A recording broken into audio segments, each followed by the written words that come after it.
আর তেলও কম,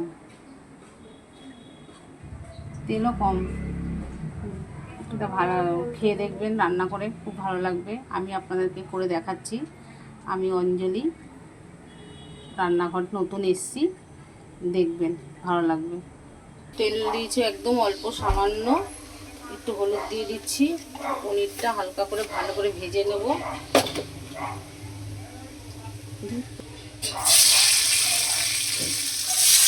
একদম কম তেলে রান্না করব, সবাই খেলে শরীরটা সুস্থ থাকবে।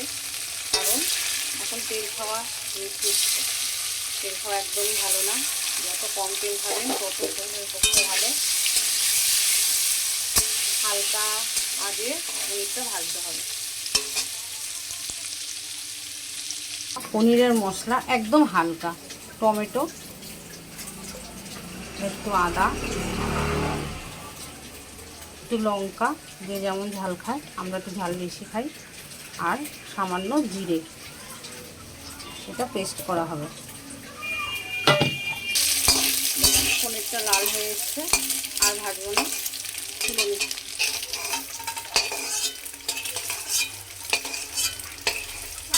সেদ্ধ করা আলু, এটাও হালকা করে, তেল তো আছেই, এটা দিয়ে ভেজে নেবো হালকা করে।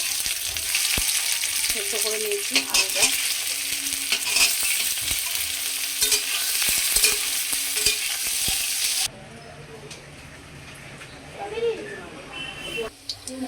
ফোড়ন দিয়েছি জিরে, তেজপাতা দিতে হয়।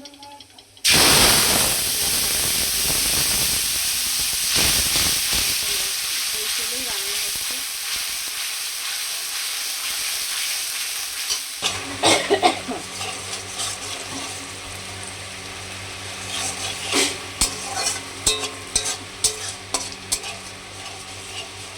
দেখো মশলা, একটু টমেটো দিয়ে, একটু জিরে দিয়ে, আদা, আর কটা কাজু বাদাম হলে ভালো হতো এর মধ্যে দিলে। যাই হোক, কাজু বাদাম নেই, নর্মালি করছি। দেখুন কষানো হয়ে গেছে আমার, একদম অল্প মশলা।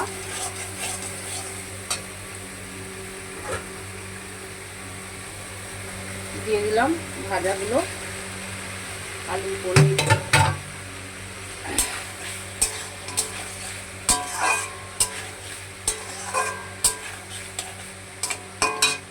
সামান্য মিষ্টি দেবো।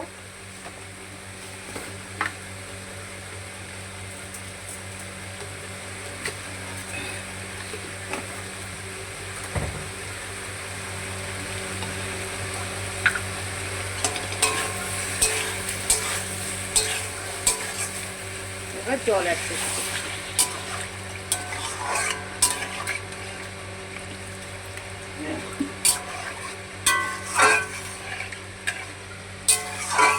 লঙ্কার গুঁড়ো ছাড়াই কি সুন্দর কালার চলে এসছে।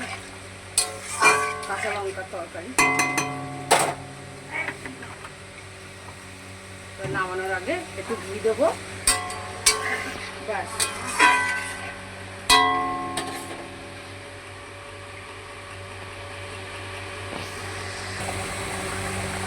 দেখুন হয়ে গেছে। 1 চামচ, নামানোর আগে 1 চামচ দিয়ে দিলাম। তেল কম দিয়ে একদম লঙ্কা লাল কেমন হয়েছে দেখছেন? একদম অল্প মশলা, দেখলে বোঝাই যাবে না।